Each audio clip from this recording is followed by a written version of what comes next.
Hello and good afternoon. My name is Nico Heller and welcome to Reboot 2030, the Democracy School's YouTube channel. My guest today is John Davenport, and we'll be looking at how to strengthen democracy locally or domestically in the US and also globally. Now, John, he's a professor of philosophy, political philosophy, mainly at Fordham University in New York.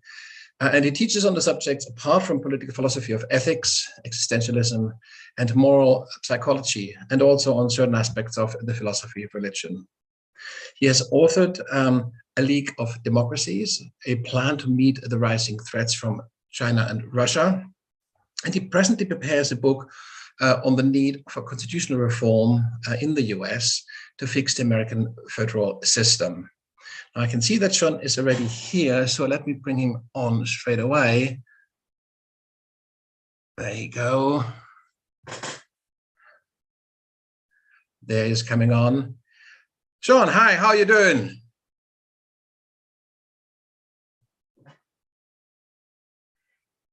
You are still muted. You have to turn on the sound. There you go. There we go. How's that? Can you hear me? Welcome to Reboot 2030. Thank you very much for being my guest today. Well, thank you for having me. Let me adjust my camera a little so I'm not too close. I see I'm. Is that a bit better?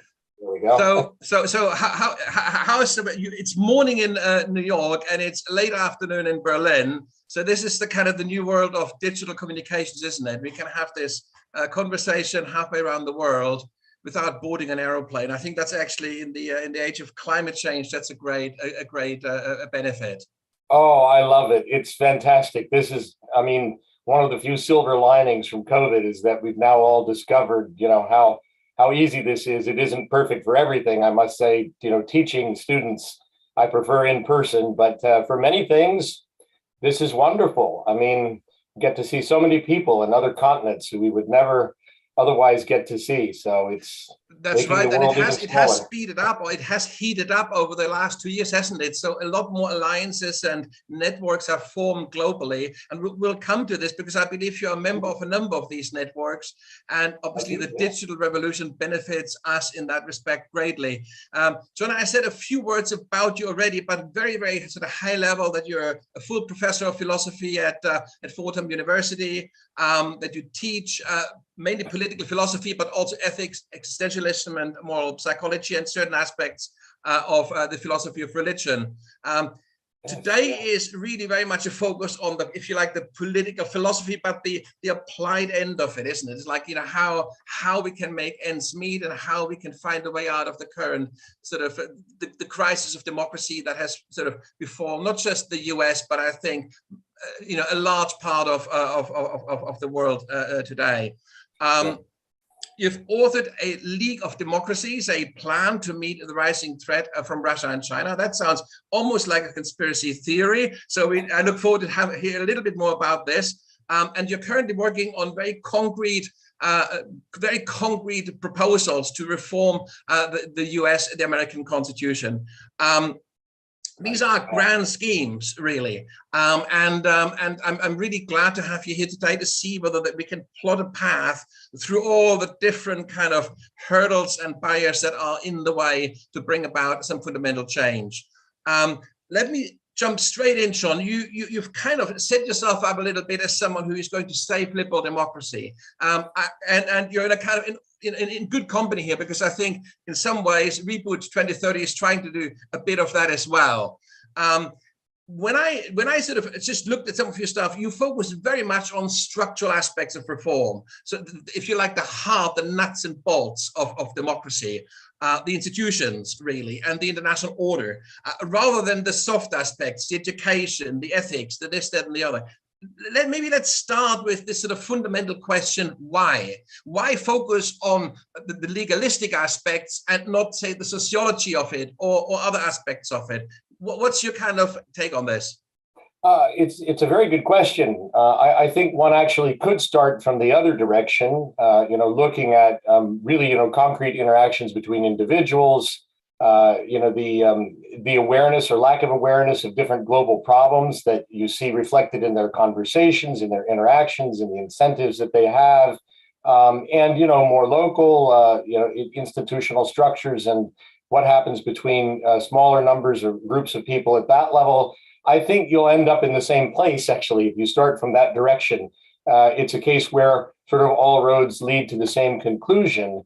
I took one route, you might say, but you could take the other or several other directions.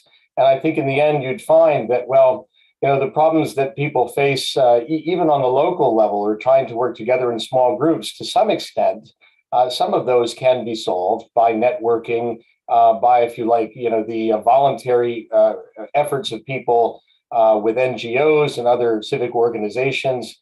But inevitably, you start to hit harder problems that are real limits to what local communities and groups can do, because you've got global public goods at issue. You've got goods where, unless there's some sort of harder coordination or joint policy among groups at the local and eventually even the national level, you won't really be able to do what you need to do to solve these big global problems, because there are just incentives to compete in mutually self-defeating ways. I know in some of your other interviews on this series, you've had this point made with respect to the European Union, the Council of Europe, trying to deal, for example, with nations competing for energy sources in the recent crisis. So that's right. I think you see that sort of logic repeated again and again and again. It's what sociologists and economists call collective action problems.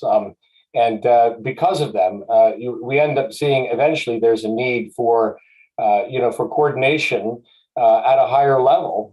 And that really does demand institutional structures, but that are nevertheless answerable to people, ultimately all the way down to individuals who hear reasons and decide for themselves if they're convinced. So I'm a follower of Jürgen Habermas in that respect, at least. Yes. Now, two words that figure really large in your work is the word liberal and the word democracy. Now, you put those two words together and you come up with a very specific mix of policies and also mix of a certain governmentality, if you like. Now, if you would set that against other forms of democracy, what would be the limiting cases in different directions? Well, of course, we speak a lot these days about so-called illiberal democracy. You have a sliding scale there.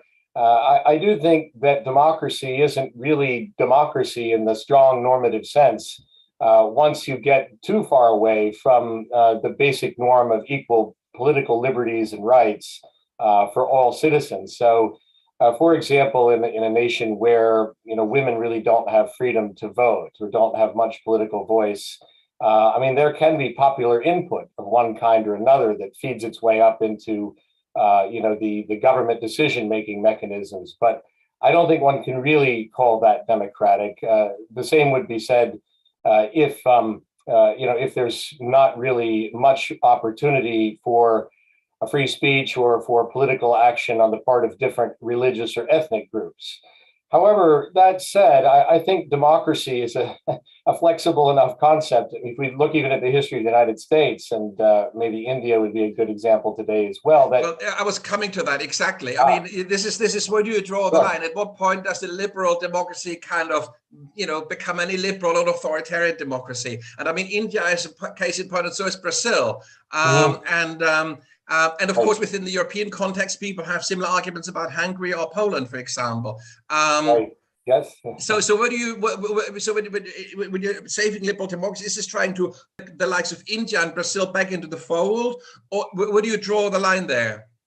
Well, I do think that a certain amount of power sharing, between different groups, and efforts to reach political stability through that kind of power sharing, and also federalism of various kinds, right, where there's a certain amount of decision-making and implementation powers, to sound very technical, that are reserved for lower levels of government.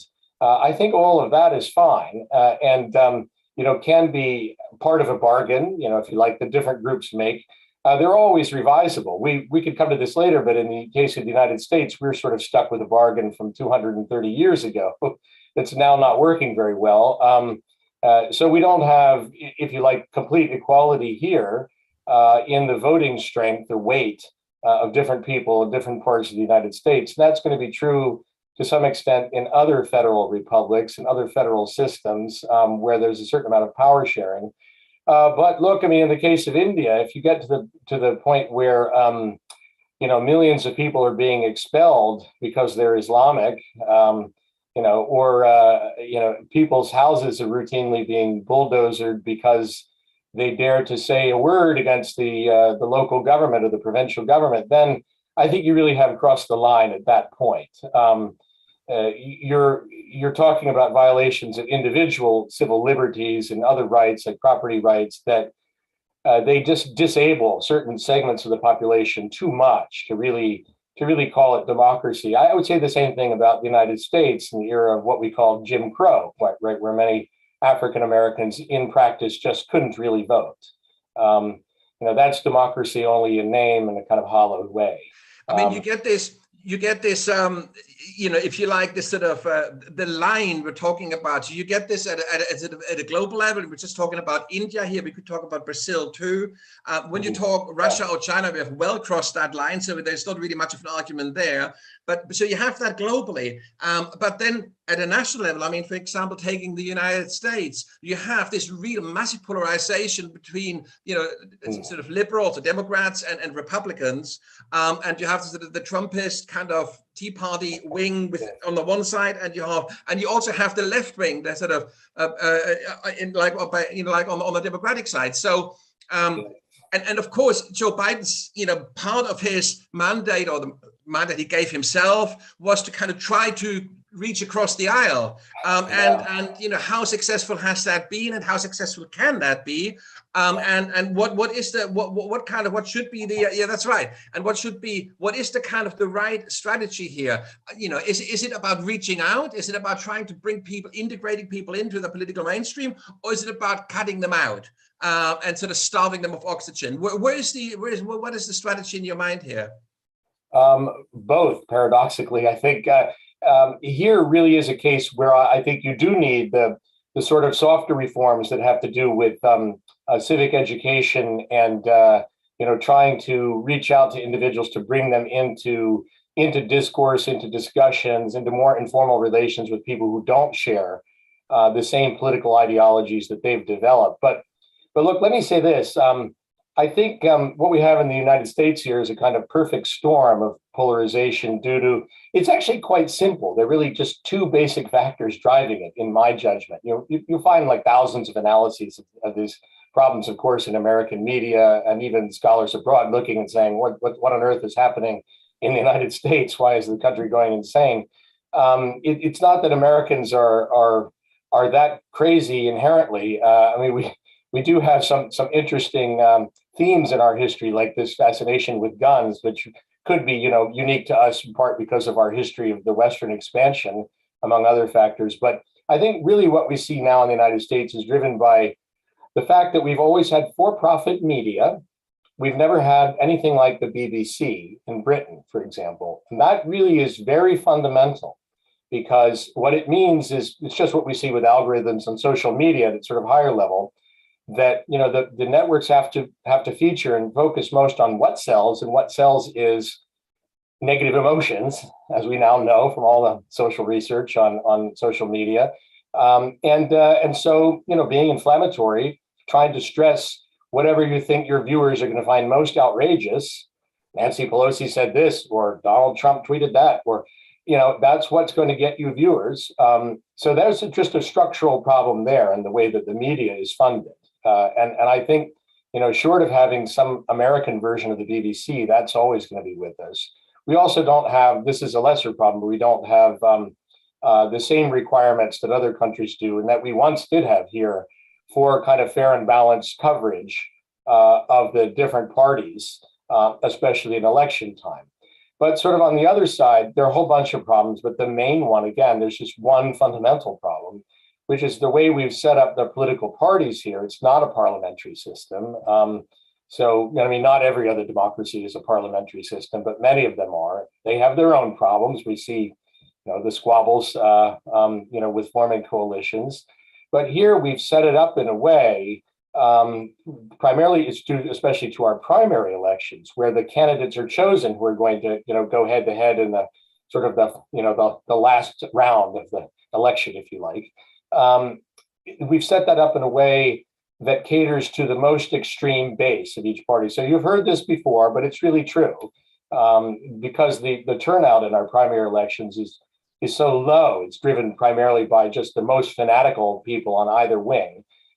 That's who determines the candidates. And so over time, there's been, what sociologists call a sorting, where people get more and more in their own camps, and so the political parties have an incentive also, like the media, to try to inflame anger as much as possible, because and of course that creates a perfect storm, doesn't it? Because you've got a media that benefits from it, and you've got a politician that benefits from it, and then you get that dynamic. It's a perfect symbiotic relation between the two. They both love. I mean, so it's a truism, I think, at this point, that the media made Donald Trump. If they just ignored him more, he would never have won the primary election. I'm not saying that 4 years under President Ted Cruz would have been any better, but I think he probably would have won if that would have had its own problems. But the Donald Trump phenomenon might have faded away. It was a creation of the media loved to feature him even more than a year before the actual election in 2016, because he was so incendiary and he drew so many viewers. So yeah, we have to stop that cycle. We have to change the primary elections. That's a structural reform. We have to change the way that the media works, especially with respect to political coverage. And you're never going to do that without, I think, hard legal mandates is the only way. We used to have a law here that was called the Fair and Balanced Law that required, some minimum of explaining the other point of view on your network. And then we need limits on campaign advertising that our system funding, here generally, campaign funding, yes. I mean, that's essential. So these are some fundamental structural reforms. But I also would say that Americans are lacking two things where I dare say many European countries are doing better than us. Maybe not in every respect, but partly because the United States is such a big country. If you look at what American high school students will study here, you'll find in many cases they take 2 full years of American history, which, not to knock, I love American history. I teach courses on this, but that's all of 300 years, right? Starting with Native Americans, really before there were many settlers here, 350 years, give or take. And then you might have, 2 semesters or 1 full year of courses that take you all the way from the pyramids to, World War II in the history of the rest of the world. So we don't have American students come to college here and they don't really know much about what's happening in the rest of the world. And they also don't understand the political structures at home because that's not a required course. They take American history, but that doesn't actually tell you about these structural problems in the constitutional system. So you could imagine, 2 more courses or 2 courses that would change, would replace something else that would address. I think if this were required in our high schools, that would change things in a very deep way, because it would be harder to sort of fool people. People wouldn't be so, they wouldn't be such sitting ducks to be manipulated. So a lot of people think this. I mean, there are organizations working on civic education reforms here. They have so many different proposals. I think one problem with them is that they're not all sort of informed by a vision of what the main structural reforms need to be, and then how civic education fits into that as part of a larger package. So that's one of the things I hope to achieve in the book. So there's kind of, in a way, I mean, sort of going from the kind of the global to the kind of the national and down to the local. I mean, if you look back at the post-war years, specifically the 1950s, 60s, and 70s, America's hands were not just clean, but they were kind of exemplary. I mean, the Marshall Plan, you name it, all of this was just, it was a dream. And of course, there was the kind of industrial miracle. And so, leaving McCarthy and all this aside for a moment, that there was a sort of a strong sense that American democracy, was a kind of a role model for the world. And so the kind of the leadership role that the US had was not just grounded in military strength, but it was grounded primarily in a sort of cultural hegemony, if you like, so that was a sort of, and there was a kind of also, if you like, a national model like the US as a country of immigration, where people from all over the world would go to start a new life and a better life, and contribute to that idea of a United States of America. That in a way kind of created a leadership platform for the US, which was sort of second to none. Now this platform has been eroded step by step by step, and of course the big kind of cataclysmic kind of collapse was the Trump years. And certainly in Europe there is now a great amount of skepticism about the US's willingness and ability to lead, and of course then there is this new separation with Russia going its own way, and China kind of in a way aligning itself, or it looks as if it might align itself with Russia here. And so you get a sort of a reshuffling of the world order, and the US isn't really in a very strong position to shape that process at the moment. So so my question here is in a way is for the US to essentially put itself in this position, there need to be international platforms, and one of these platforms could be a D10 plus. You talked about this before, but of course for this to work, the US would have to regain some kind of credibility as the leading democracy, wouldn't it? Otherwise it would have great difficulties to lead this process. Which I think Joe Biden would like to do, but yeah, he's probably not going to be here longer than 4 years. And so, it's going to take a new administration. I mean, you're right. It would certainly help if there were a much stronger presentation from the American government, that there was more unity behind a strong president who presented to the world, as very credibly concerned with global justice and with ethical imperatives, and had that integrity. And I think the history that you speak of, by the way, in the the 60s and 70s, this was a time where conditions were just right in the United States for the flawed system we have to actually work. There was willingness to compromise, civil rights legislation, the civil rights movement. It was a period of hope as well. Right. I mean, so I might put it this way, that the flaws in our systems just didn't really show as much at that point, whereas now they're really showing very, very clearly. So we have internal reform work to do. And I think, people have realized that in recent years. Well, I'm thinking, well, we need to build a stronger, global coalition of democracies in one form or another that really can stand up to these rising threats from Russia and China, and to some extent Iran as well. These are very significant threats. As we certainly see now. Many analysts have been saying for years, but it'll be even clearer if China invades Taiwan. But on the other hand, maybe there's a silver lining in the American weakness to an extent, in that I do think to move forward in the 21st century, to get enough buy-in, enough will to cooperate from perhaps even some developed democracies in Asia, from Japan and South Korea, Australia, maybe at some point Indonesia in the future, and also India, as imperfect as its current government is. It may be helpful that it's perceived that this new organization is not going to be just a sort of a puppet of the United States. I mean, the United States would have a major role, hopefully. I think it would have to in setting it up and getting it going. But it really should be a more multilateral forum for making, to some extent, global policy.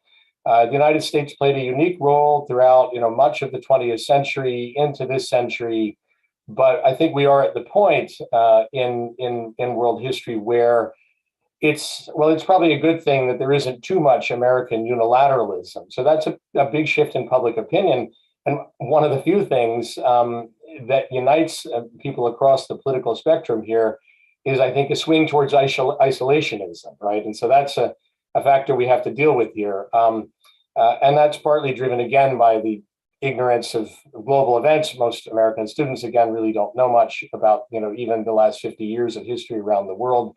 So that could change with civic education, but it's unsurprisingly also a result of the wars in Iraq and Afghanistan and a sense of exhaustion. I hope that Biden in these last few months has shored up a little bit, the image of NATO and helped, convince people throughout the world that actually NATO would act in a true emergency, especially a nuclear threat of one kind or another.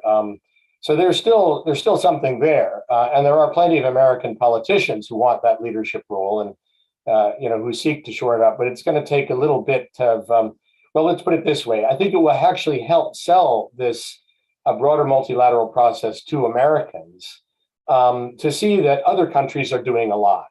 That France and Germany and Britain and Japan, and it actually, especially Germany, would be nice, wouldn't it?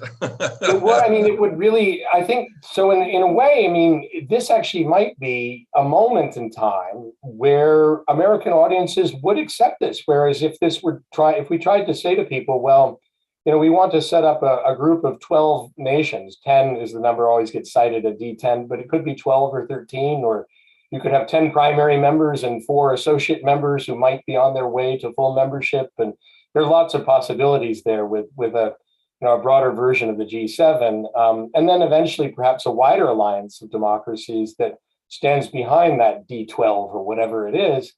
I think now many Americans would accept that, because how would I, if I were an American politician speaking to a broad audience, I would say, look, this means that, the United States doesn't have to be the main one putting, large numbers of troops into a ground war if there's a conflict.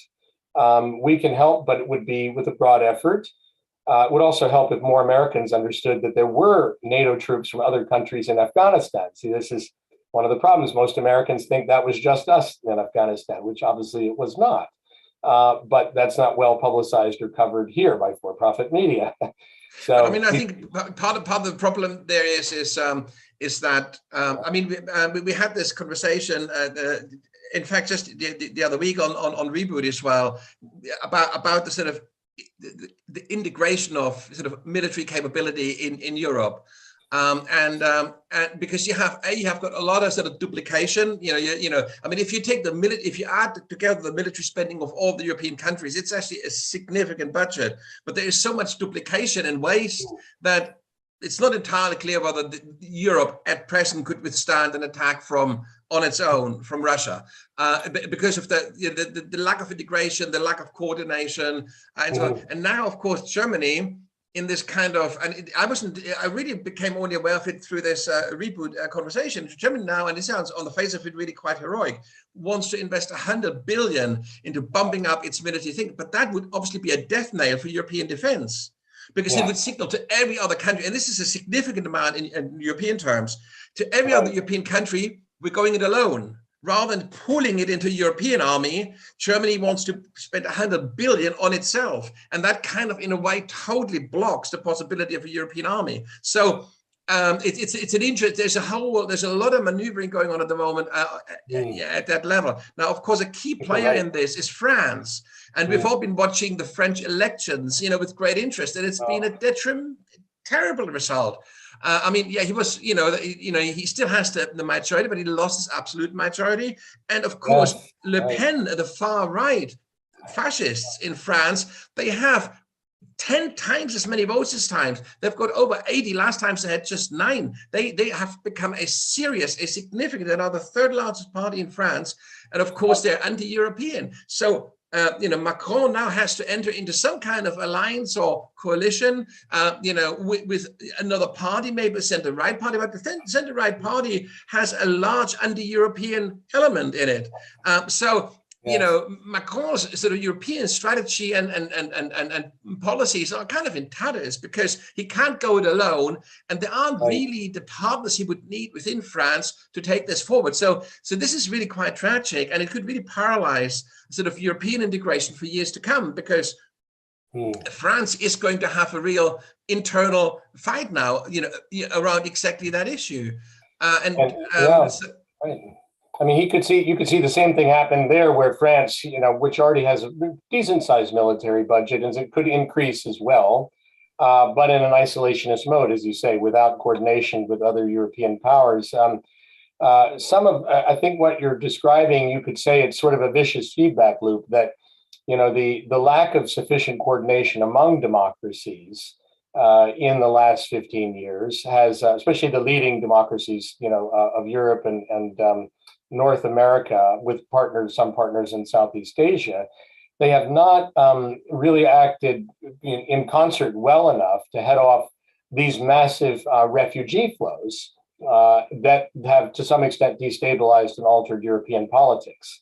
And the response to that is, instead of enabling the coordination needed to solve the roots of those problems, is to pull back into one's own citadel and, that's right, and become more isolationist. So here's a case also where the public doesn't really understand that if you do that, you're just going to make it harder to solve the problems, and you're going to actually you're going to create collective action problems between the countries, where in some cases it could even be a chicken game, right? Some smaller European powers may think, well, look, I mean, if Germany's going to do that, we could cut our defense budget because we don't really need this. They have to come through Germany to get to us. So why do we? If you're Belgium or Denmark or Holland or something, then for example, why not, right?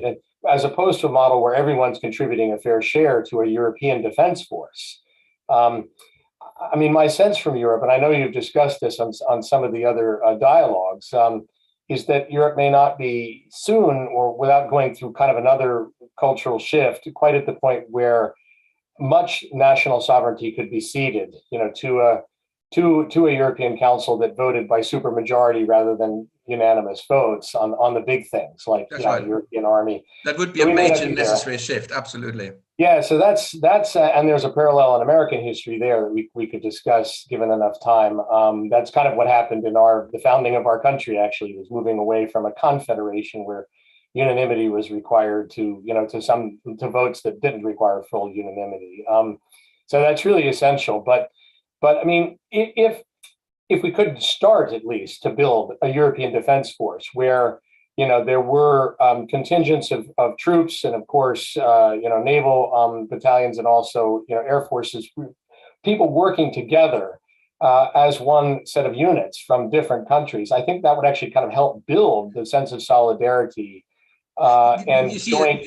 Yes, that's right. I mean, the thing is, it's actually not even it is to a large extent a symbolic issue, this issue of national armies. I cannot conceive of a single situation where a European country would be attacked and it would have to defend itself alone. I mean, there is no such a scenario, and I cannot think of a single scenario where a European country would go on a military mission abroad outside a coalition without other partners. So this idea that you need a national army in countries like Lithuania, in countries like Poland, in countries like whatever, even Germany, France, or Italy. I mean, this is nothing to do with rational military strategy or with this is purely to do with tradition, with history, with pride and identity. And it's very hard to overcome these barriers, I believe. Well, and that's true here as well. I mean, especially in the United States, given the size of our military, there are just more military personnel or former veterans who've served or who've been in some capacity in the military everywhere here, and they play significant roles in civic life, and they end up in leadership positions. But this is to some extent true in Europe as well, especially where there's still a royal family. Sometimes, they may have members serving in the military in those countries. So yes, it's exactly this symbolism that you're talking about. That's right. So it seems inevitable that for a while, national militaries are going to continue. But if there could be, as was initially wanted for the UN and never happened, if there could be, joint forces that were created where at least, a certain number of troops and ships and aircraft were, you might say, on loan from the different nations in Europe to one joint force who could have different bases, I guess, throughout Europe that train together and, should the need arise, would act together. I think that would help build this sense of solidarity. Now, it's because of the existence of NATO, it might seem that's another reason that many Europeans might think, well, we don't really need this because we have NATO to coordinate us. But I would say, the advantage of building a European armed forces, even if it's a small one to start, even if it's, a small set of joint forces, would be that should NATO be paralyzed in some case because of a single veto. NATO also has this problem, right, of requiring unanimous votes, as we see with admitting, new members like Finland. So this could be blocked by Turkey by one vote. So with the European armed forces, there would be, as it were, a backup mechanism, right? Otherwise, you would have to quickly cobble together an agreement among, heads of state or leaders of government during a crisis unfolding to operate together. So I think this would be another reason to create such a joint European force, would just be that it provides, some kind of backup for NATO. There might be cases where NATO couldn't act because the problem in the United States or something. That's right. I mean, you can. I think the sort of, if you like, sort of military arguments or sort of strategic military arguments that would, the way you kind of develop it, that are really kind of quite strong. But for me, a European defense capability would have two core purposes. It would be about pooling of technology and about technological development. Because a lot of this can spin out again into kind of the consumer marketplace and can, there can be cross-fertilization. We know just how this industrial military complex can be quite an innovative place. And I think this would be very good for sort of European innovation and economic growth. That's one aspect. And the other aspect is, and this is kind of a bit like what we did with the money, with the euro. It would be impossible for the French or the Germans to fight with each other if they have a joint army. It would be, so there is I think there's a real argument in this day and age for polarization and where you have these centrifugal forces. I mean, Frexit, Le Pen, she's been beaten down on this. She doesn't want Frexit right now, but it's just under the surface. And there's a strong movement in Italy, there's a strong movement in Poland and other places. And so I think integrating, our military capability would, apart from economic benefits, would also really play a significant peacekeeping role in Europe. And I think that is totally undervalued or underestimated, the importance of this. I think that's right. Now, that's a very good point, because it would change the culture in sort of subtle ways. The conversations would alter because more people from the different militaries would have friends and would know one another, and it would change the sense of identity over time, and maybe a couple of decades, but it would definitely make it harder for there to be any intra-European conflicts with a military element. It would also perhaps produce savings in addition, to the technological benefits you were mentioning. But if we got to the point where, in the future, where most of spending on armed forces in Europe were into a common pool, you could end up with 20% less spending overall and a much more effective military force, because of the efficiencies there. Especially on the administrative side, on the management side of the bureaucracy, as it were. Very much so. Exactly. Very much so. Now, a question. I mean, one of the ideas with Reboot is to sort of say, well, there's there's certain domains where things really need to have to happen. There's a window of 10 years where things have to happen. We know about climate change, the way we're sort of on a clock. If we want to kind of keep temperature rises below 1.5%, which is already hugely ambitious and possibly not necessarily possible. But if you want to keep it anywhere near the 1.5%, we have to implement certain radical changes, structural changes. There's other things. Some people believe at the European level, if we want to basically have a prosperous European Union, certain changes have to happen over the next 10 years. Otherwise, there's also the possibility that this whole thing is going to fall apart again. And so there are different domains. And of course, in terms of democracy, I think we are moving through a time where, on the one hand, Joe Blokes, citizens in the street, are questioning whether democracy is still the best form of governance, or whether there's other forms that would be more efficient, that would be more suitable for these difficult and taxing times. Then, of course, there's very low voter participation in elections. There are these kind of polarizations. There is the kind of the populist wings on both sides, both left and right. And so if you were to sort of say, well, what if low-hanging fruits, what are the things that, like sort of the international community, that is the if you like, a sort of a D7, D10, D12, even if they're not formally come together as such, but, activists, academics, and leaders, civil society leaders in these countries, what are the low-hanging fruits? What are the kind of like 2 or 3 initiatives nationally at the US, globally that we should get behind? And which ones of those do you consider it would be in the current, if you can take all the different kind of considerations, what would be the most feasible, the most doable at this point, sort of within a 10-year time frame? Yes, and I think the D10 or D12 itself is one of those, but I don't think I could say more about this in a second, that would necessarily address the internal political dynamics that you were mentioning is so problematic. But I do think, at least at the leadership level, there's a good amount of will to move in the direction of a D10, D12. I wish that Germany were inviting more countries like Australia, South Korea, possibly, even India, and eventually Brazil would be on the list as well, with perhaps some reforms. I wish they were being invited, and more effort were being made at the next G7 meeting, which is coming up very soon, right?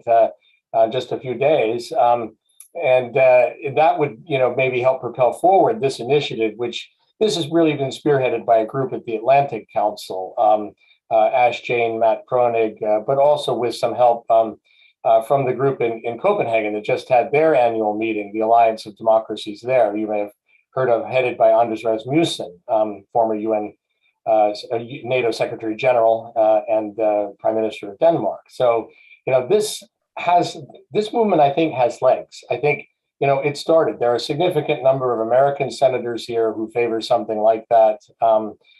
It just hasn't been explained or sold very well to the public. Leaders would have to go and say, look, the reason we need this, you've seen in the war in Ukraine, right, that we need. I mean, NATO has done some goods here. The war is not over by any means. This may not end well even now. Ukraine could lose a lot of territory. But look, people, this is not the last thing. That more shoes will drop. Taiwan is coming up before we know it, possibly in the next 3, 4 years, 5 years. So we will see another Ukraine, right? Another scenario, except this time a war at sea. And then after that, other countries where democratic reform movements have failed. And so we need institutions to resist what happened in Belarus, right? What happened in Myanmar? Sudan slipped back into military dictatorship. So did Egypt. So did Venezuela, right? There's so many examples. So politicians have to educate the general public and say, look, I mean, we're on a downward slide here. As things were happening before, leading into World War II. People forget that on the eve of World War II, when Hitler was elected and took power, there were only something like 8 or 9 democracies, real democracies in the world. 8 or 9 left. That was it. I mean, that all had to be rebuilt, as you said, through the Marshall Plan and through years of foreign policy leadership. And hopefully something like that will happen after we pass through the next crisis. But to pass through it, yes, we need, the D10 or D12, D10 plus, that's what I call it, is the first step, the most feasible.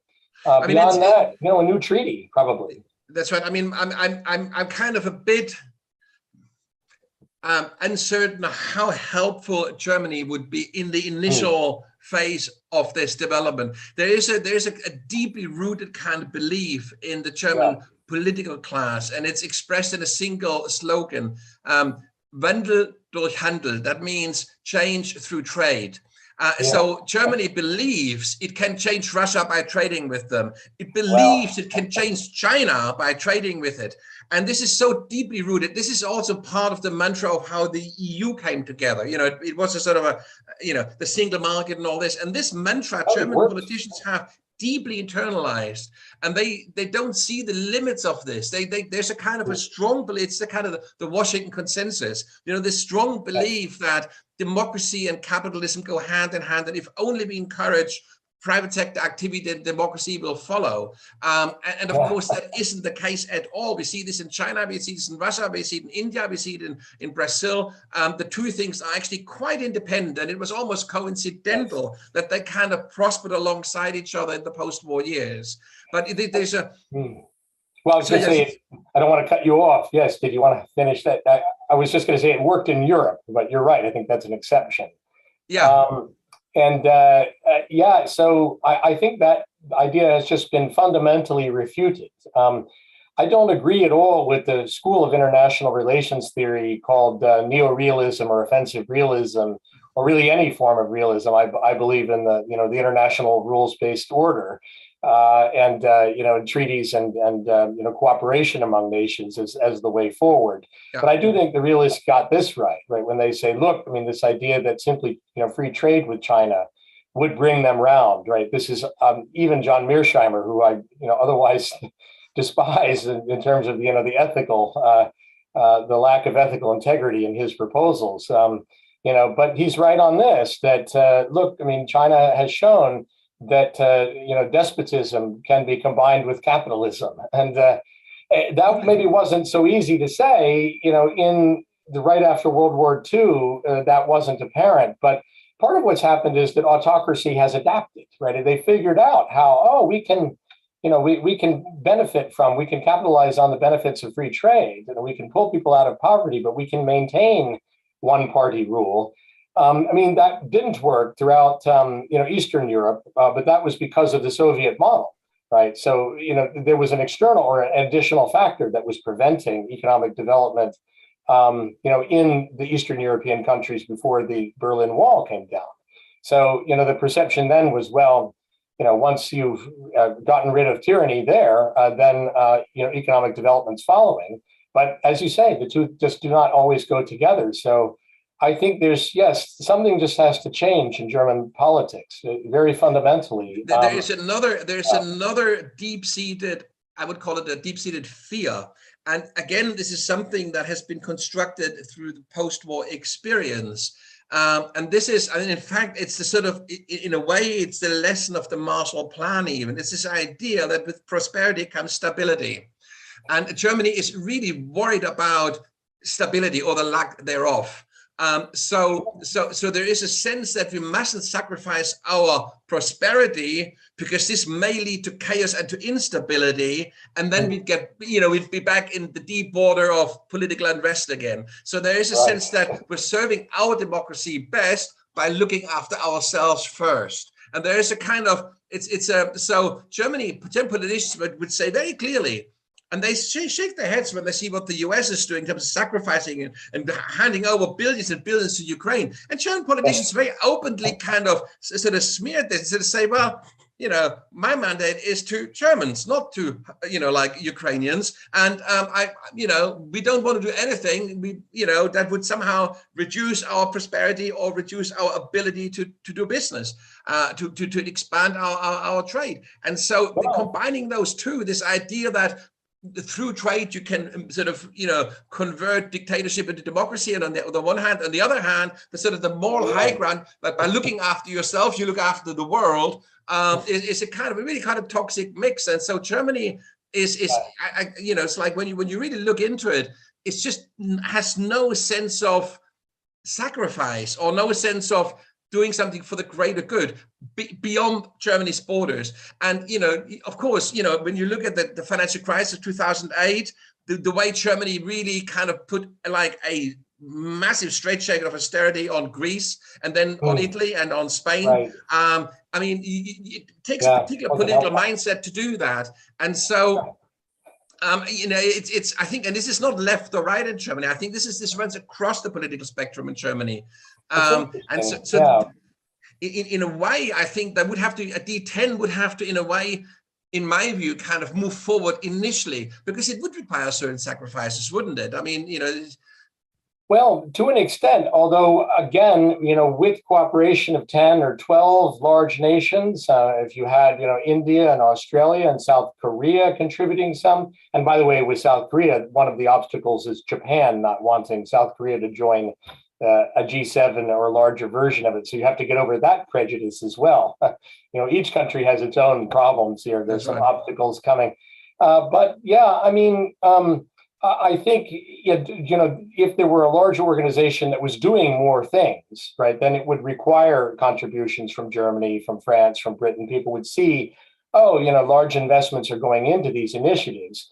But you have to sell them in terms of this is a long-term benefit, right? That, look, one of the things this will do is it will produce greater stability, or it will reduce the incentives for military coups, or, for massive scorched earth campaigns like we saw in Syria within civil wars. So how will this help you, Germany, or other countries in Europe? By reducing the pushes that are driving massive migrant flows, right? So there is a benefit if this can be explained well enough that the average citizen understands it.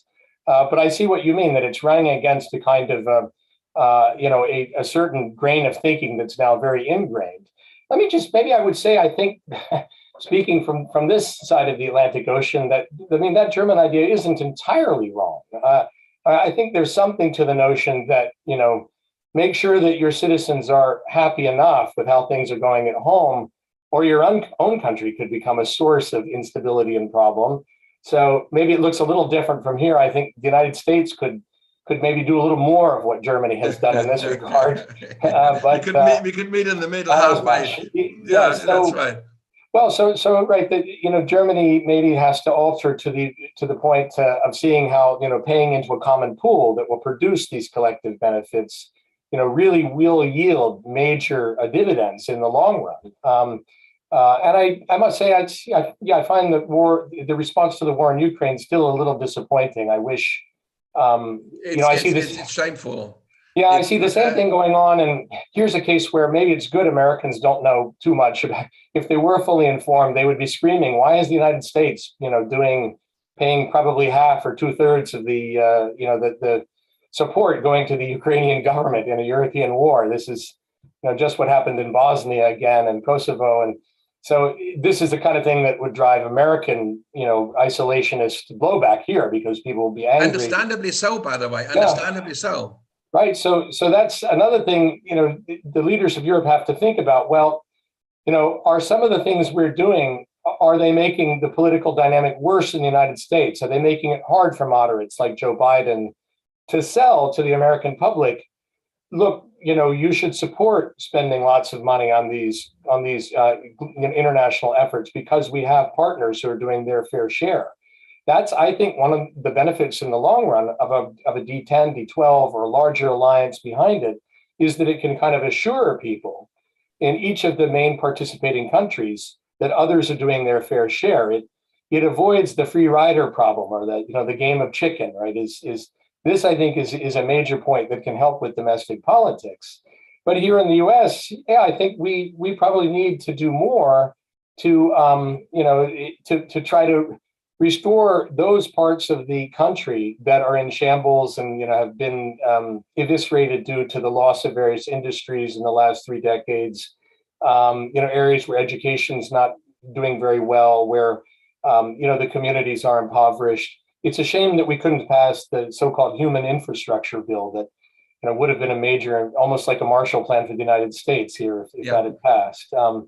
So that would be a little bit, like a sample of the German approach, right? If we could, it would probably make American politics better if we had a stronger sense of shared prosperity, across all parts of the country. So it's swings and roundabouts, isn't it? It's like if you kind of go for too long in one direction, then it requires some kind of course correction, and it goes in both directions. I mean, I'm thinking about. I think Germany in the long term would definitely support a kind of a D10, D12. I just don't see take an early leadership role in this for a number of reasons. A, because of the kind of the mindset I just described, and also because of its lack of foreign policy experience. I mean, Germany is, when it comes to foreign policy, a baby. A very young country. I mean, remember, Germany only had really a foreign policy since 1990, since unification. Before then, it was essentially kind of occupied territory with a kind of a sort of a liberal kind of occupation regime. So, I mean, I grew up in West Germany. I never felt like occupied. But of course, anything from our school curricula to our foreign policy was determined by the Allies.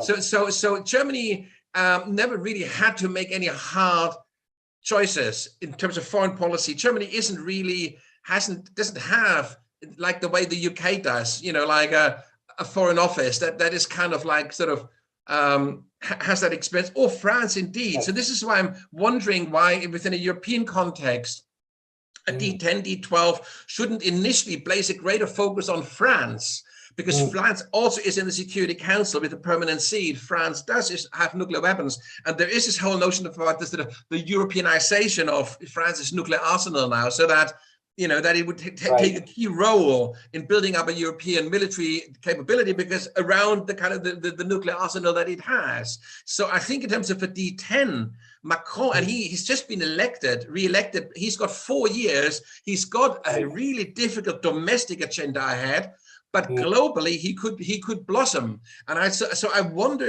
and especially outside the EU, where he doesn't have to go at loggerheads with Germany. So I wonder whether there would be a real platform for Macron to get involved in something really big. And I don't know whether this is worth considering. No, I think you're right. And I basically just agree with that analysis. I think he already wants to do something like this. And, some of his key advisors and people around him understand the need for this. As I might say is true also of, I'm not a huge fan of Prime Minister Boris Johnson in Britain, but I think he's right on this. And in fact, he even has proposed the D10 initiative when Britain was hosting the G7 last year. Likewise, his foreign minister, has proposed something like this.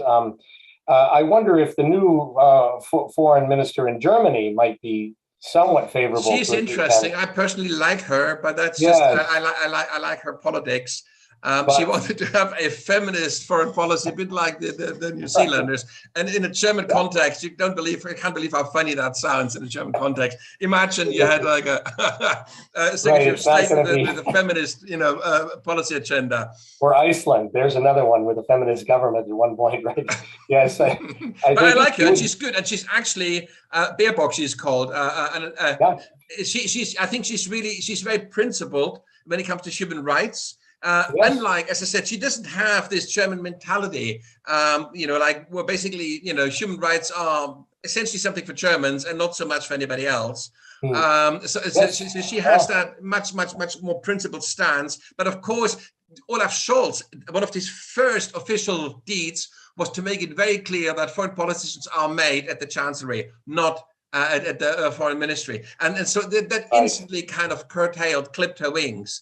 So she's quite in a very different situation, that Olaf Scholz doesn't want her to have a principled foreign policy. They want to carry on with this kind of trade-based expansionist foreign policy, and there isn't really any difference between like SPD or CDU. They're all in that agreed that this has been the best policy for Germany for the last 70 years, and they're going to carry on with that if they can. Right. I mean, I think, maybe a shock to the system now with Ukraine. Maybe this very fast, very steep learning curve will happen. And maybe that's one, again, of a few good things that can come out of this awful total war against, with, who knows, maybe 100,000 Ukrainians killed by the end or more. I mean, refugees in the millions, like double what we had in Syria. I hope this shock to the system maybe will change minds, in Berlin and in other European capitals. But yeah, it's a steep learning curve. To this extent, I mean, we're complaining, about other governments, Poland and so, but maybe in this case, some of the leaders in Eastern Europe can come together and say, look, I mean, if you need to educate your citizens about why you don't want one party rule is better. People have forgotten,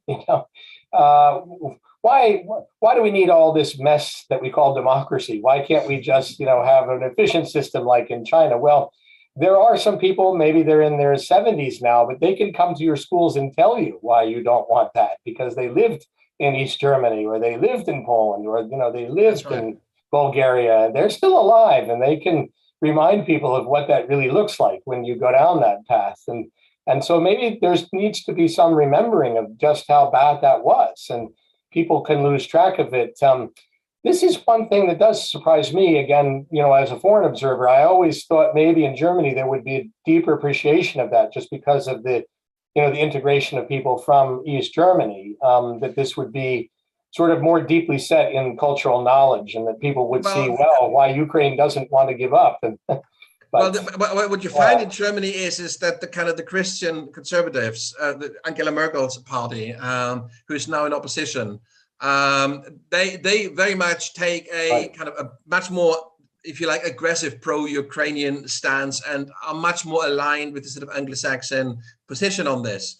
The SPD, like Olaf Scholz, the current chancellor, he comes from this really brand tradition, like Ostpolitik, and you know, and this is a very different. This is a bit like Nixon's China, kind of. You know, this is this kind of. And they haven't actually moved really beyond that, although their rhetoric has moved on, but not really. I mean, they would, you know, honestly, I believe once there's a peace agreement signed between, and it might take years, but once there's a peace agreement between Ukraine and Russia, Germany's going to be back in Russia doing business the next day. There's no question in my mind that Germany is going to basically bust the sanctions the moment there's a peace agreement. They would sort of instantly say, no longer needed, we go back in.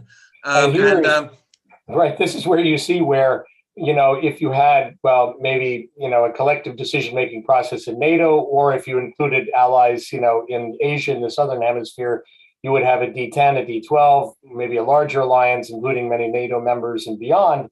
This is where, if that could make supermajority decisions, one of the key ones would be about large-scale economic sanctions. So, you know, countries would, in joining that, they would be pledging to say, well, you know, maybe we think these sanctions should be lifted, but the group, there's a strong majority, a supermajority that says otherwise.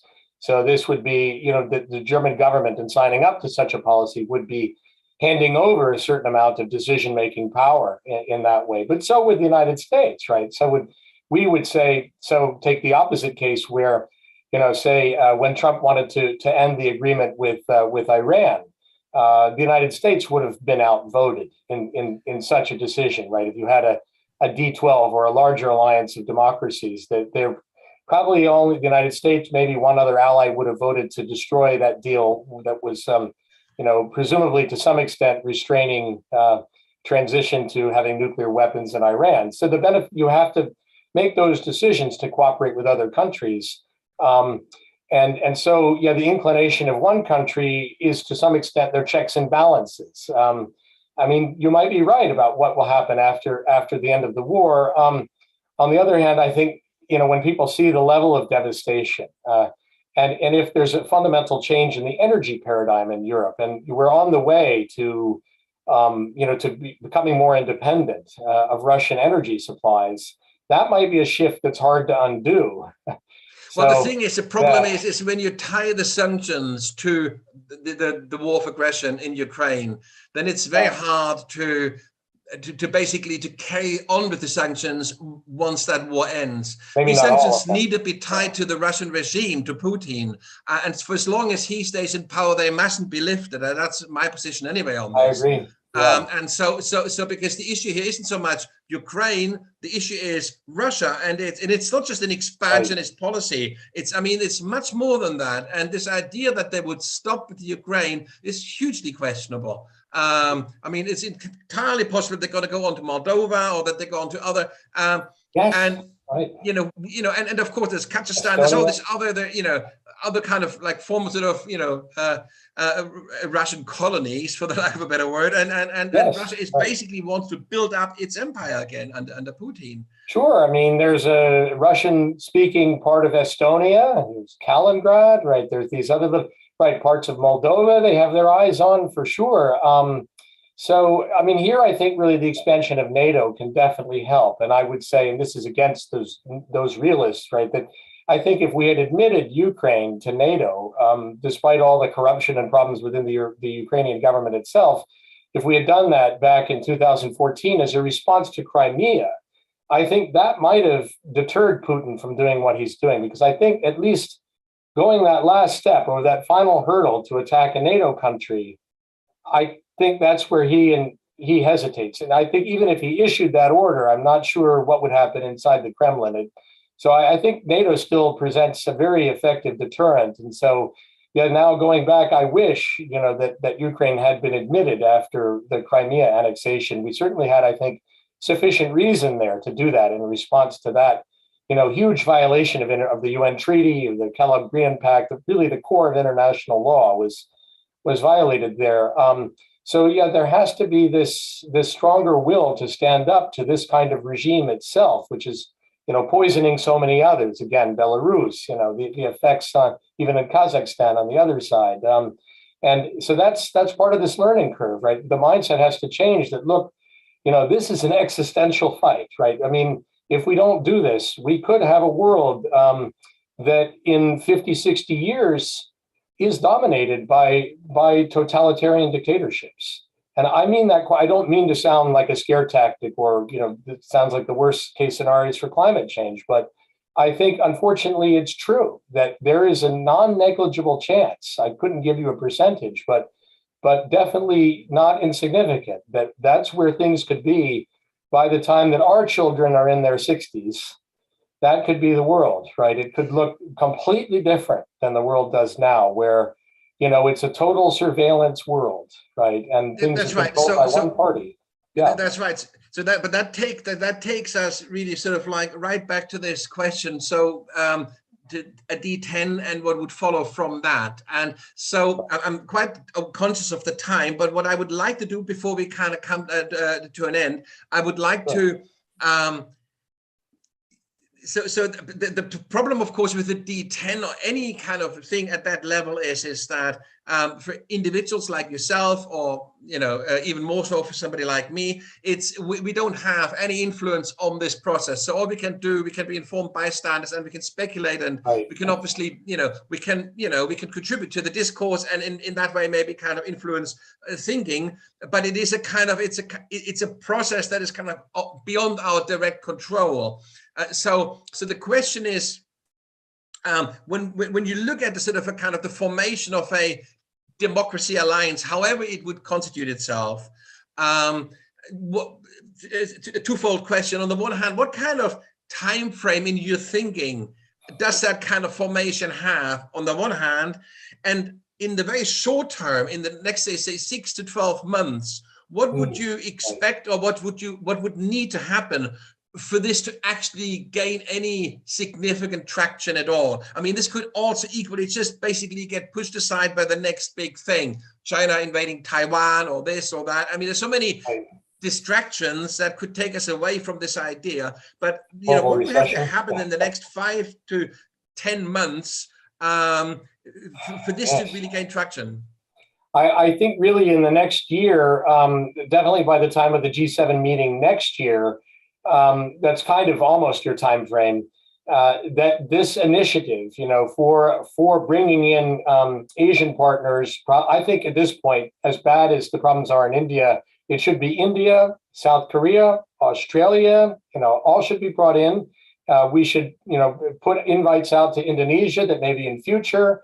And also, I think we have to say with Brazil, I don't like the current president or administration there at all. But I think we have to recognize you need at least one country from South America, and we need to say this is urgent now. So there's, in my view, a small time window because of the crisis in Ukraine where this can be pushed forward, because there's a bit more awareness by people, nations across the world, that these threats are increasing. And it may be that people in Asia don't yet perceive, oh, this is no threat to us directly, or in South America.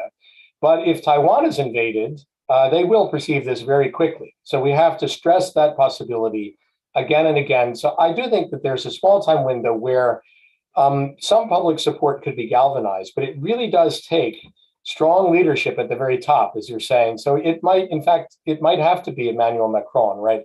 I assume that Boris Johnson won't be here too much longer. He's too divisive in Europe. I mean, nobody would follow Boris Johnson in Europe. Right. So there's no way. And he's morally bankrupt with all the Partygate stuff. It would not, in Europe, he has no credibility anymore. Well, what he did with Brexit was terrible. As the former Brexit, mayor of London. But then it didn't stop there.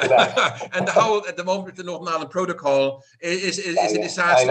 It's a tragedy. So leave this aside. Leave Johnson aside. It's got to be Macron. Perhaps maybe the German government can come around and be persuaded.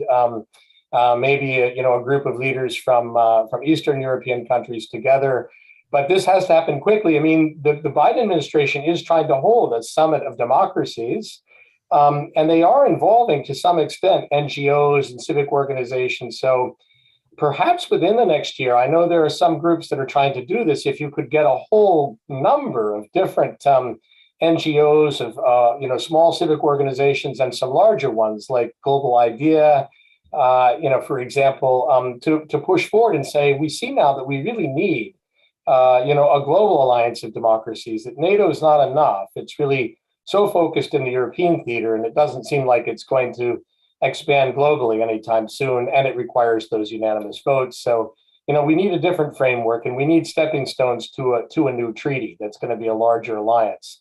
The longer time frame, I think civic organizations and leaders, in the G7 framework may be the easiest path to follow in the immediate future. But I would say, I think, like climate change, that there's probably only about a 10 or 15-year window in which to do this. And this is scary. I think the reason I say this is the following, that within the next 10 or 15 years, not only will maybe Taiwan be taken over, but, the power in Beijing, the leaders of the Communist Party there and other dictators who follow them around the world see what's happened to Putin in this crisis. They see the sanctions that were brought to bear, and they're not stupid, right? They realize that in order to insulate themselves from the same kind of sanctions regime, well, they need to do two things. First, we're already much more dependent on trade with China than we are with Russia. That's true even in the United States. European countries are especially exposed in the case of energy dependence in Russia, but most countries are not that very dependent on Russian trade. China is a different matter, right? So they need to continue cultivating those trade ties that make it impossible to enter a sanctions regime against them.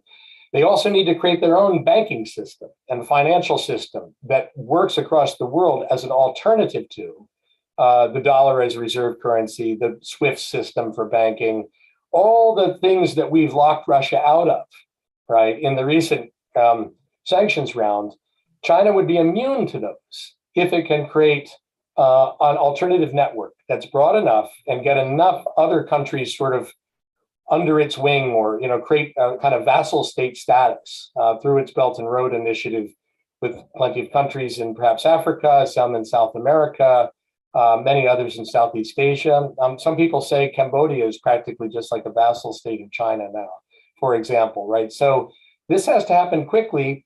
The thought being that, look, if a crisis comes with China eventually, if you had, let's say a D12 that could coordinate, a broader set of democracies, say most of the NATO members, most European countries, but with partners in Southeast Asia, the Philippines, Indonesia, and partners in South America, a joint sanctions regime would include maybe countries commanding, say, 70%, 75% of the world GDP.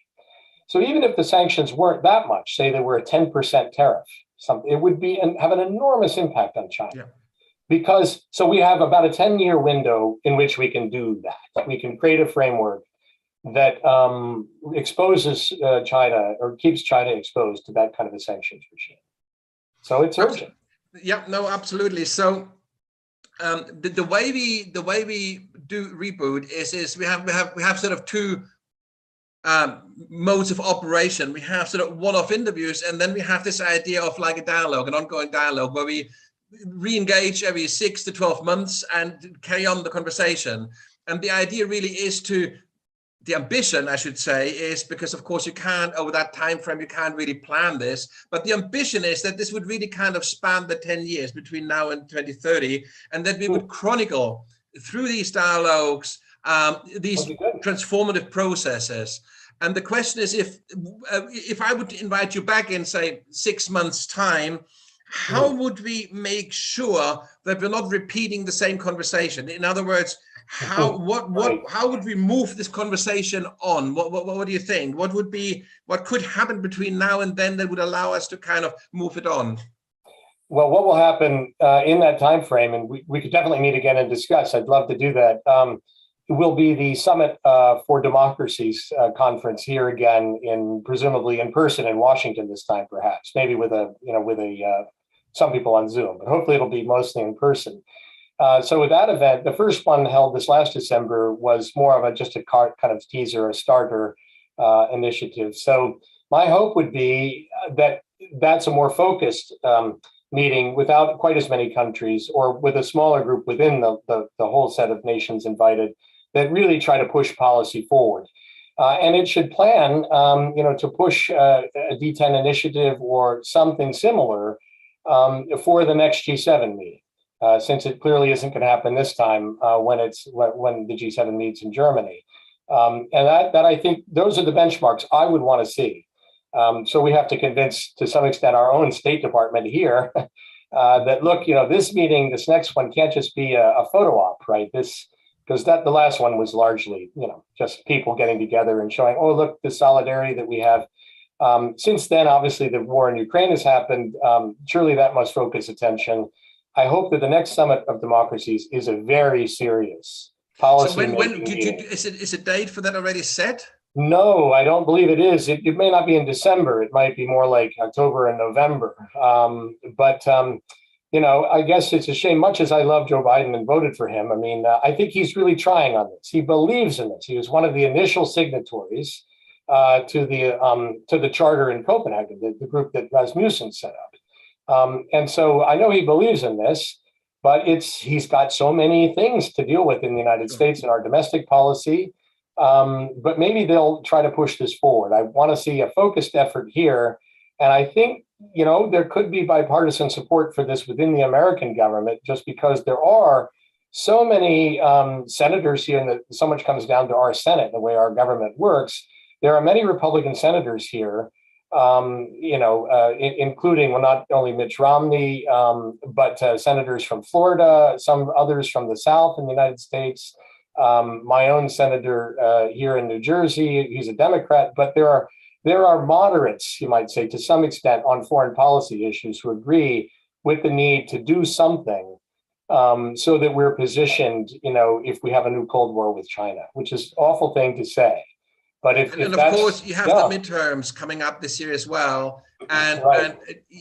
And I don't know, you have a much better insight into this, but I'm quite worried that the Democrats might lose their majority, and so, but this would then be a situation not too dissimilar to Macron's in France, actually, right, which would free Biden up, because he could probably forget much of his domestic agenda after that. It would be a grinding, slow process, and he could focus on the big kind of foreign policy ideas.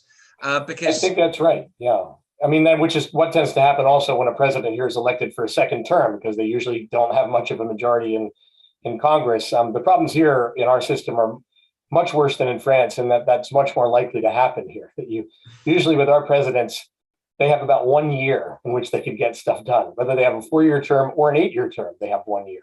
Yeah, that's right. Terrible. That's right. Our government just almost completely ceased to work in terms of passing domestic legislation.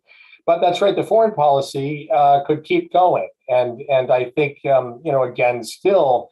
While Republicans will be crowing in glory about how they defeated, Biden's majority in the House of Representatives and have taken over the domestic agenda, and then we'll just have the usual gridlock that we always have, where that's right, nothing can pass because Biden would veto any of their measures.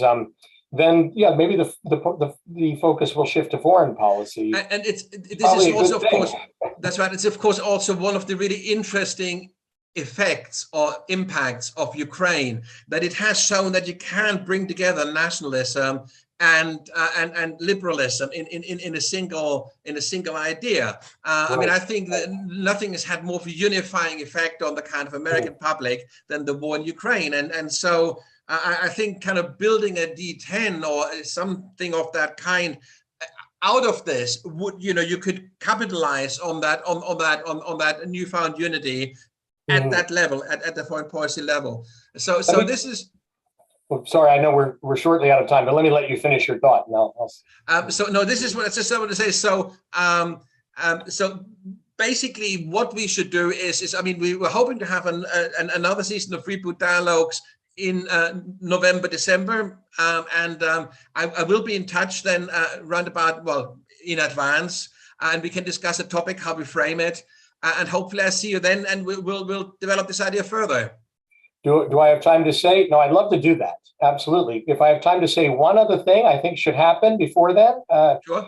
And that is, the admission of, 2 new NATO members, right? So I really hope that this gets done. I think that will have important symbolic value and could restore faith in the alliance, and also, restore faith in many Eastern European countries, that the alliance is really going to, to stand up to support them as well. I think it'll have that symbolic importance. So here is another place where, the United States and Germany, maybe to some extent France, but Germany seems especially well positioned to me to put some pressure on the Turkish government. Do you think I'm right about that? I mean, just because the trade connections. Yes. So it's very it's closely integrated economically, yes, and also the families. They really need to. Huge, let's twist the arm of Erdogan to say, we can't hand over to Istanbul every Kurdish dissident everywhere in Europe to you. That's impossible, right? But something has to be done. Some fig leaves, some symbolic gestures, concession, but then Finland and Sweden have to be admitted. This is tragic what's happening with Sweden and Finland, and it's it's terrible, and I know that there's a lot of kind of back office sort of dialogue going on, but it's from what I understand, Erdogan has put down his foot, and he is kind of trying to drive a hard bargain, a totally, I think, inappropriate bargain in my view. He's mixing domestic politics and international politics in a way that shouldn't happen, not within NATO. He's asking something that's politically impossible past a certain point. You can't hand over all these people who would be, that really is a direct violation of asylum law, right? And a deep one. They would become political prisoners. So I think, maybe Olaf Scholz needs at this point to do something and say, look, if you're going to take this stance, there are various countermeasures that Germany could impose on Turkey.